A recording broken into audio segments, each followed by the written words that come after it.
আসসালামু আলাইকুম। আশা করি সবাই ভালো আছেন। আলাদা ওভারসিজ থেকে আজকের যে ফ্লাইট, এটা হলো চতুর্থতম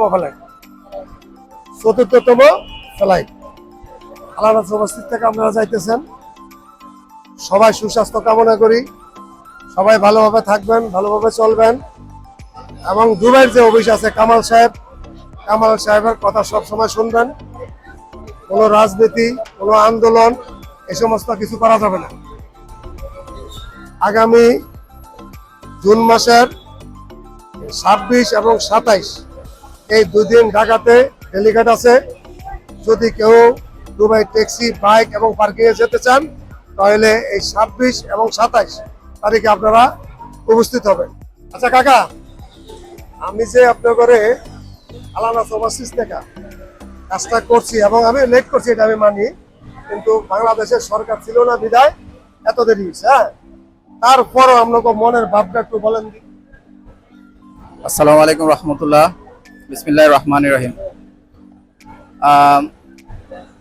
সবার আগে আঙ্কেলকে ধন্যবাদ জানাইতে যাচ্ছি। আঙ্কেলের পরিশ্রমের ফলে আমরা এত সুন্দর একটা সুবর্ণ সুযোগ পাচ্ছি, যার কারণে আমরা আঙ্কেলের উপর ভরসা করে আজকে 6 মাস ওনার উপর ভরসা করে আমাদের কাগজপত্রগুলো জমা দিয়েছি। কোনো সমস্যা হয়নি। এখন আমরা আগামীতে ইনশাল্লাহ ভিসা পেয়ে এখন আমরা দুবাইয়ের উদ্দেশ্যে রওনা দিচ্ছি। আপনারা সবাই আমাদের জন্য দোয়া করবেন। আসসালামু আলাইকুম, আমি ইলিয়াস হুসাইন। দীর্ঘদিন পরে ভিসা পেয়ে আমি অনেক খুশি হয়েছি। তো আমরাও জমা দেওয়ার পরে দেশের বিভিন্ন কারণে আমাদের অনেক লেট হয়ে গেছে, যার কারণে পরে আমরা পেয়ে এখনই ভালো লাগছে। আমি আসলে এই ব্যাপারে বেশি কিছু বলতে চাই না, শুধু এতটুকু বলবো, এই পর্যন্ত কাশেম কাকা এবং সোহাগ ভাই যা যা বলছে সবই সত্য পাইছি।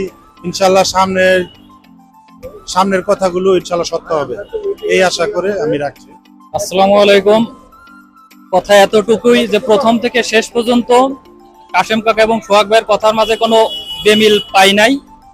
আমাদের জাস্ট লেট হওয়ার এতটুকুই কারণ ছিল, মাঝে কিছু রাজনৈতিক অস্থিরতার কারণে যা লেট হওয়ার অতটুকুই, তাছাড়া আসলে মূলত আমাদের কোনো লেট হয় নাই। আর পরিশেষে কথা একটাই, কাশেম কাকা অত্যন্ত ভালো মনের একজন মানুষ। শুধু ভালো মনের মানুষ বলে ভুল হবে, সে অনেকটা ফ্রেন্ডলি। আপনারা যে কেউ কাশেম কাকার মাধ্যমে আসতে পারেন নিঃসন্দেহে। আল্লাহ সবাইকে ধন্যবাদ। সবাই সুস্বাস্থ্য কামনা করে আমি আমার বক্তব্য শেষ করলাম। সবাই ভালো থাকবেন। আল্লাহ হাফেজ।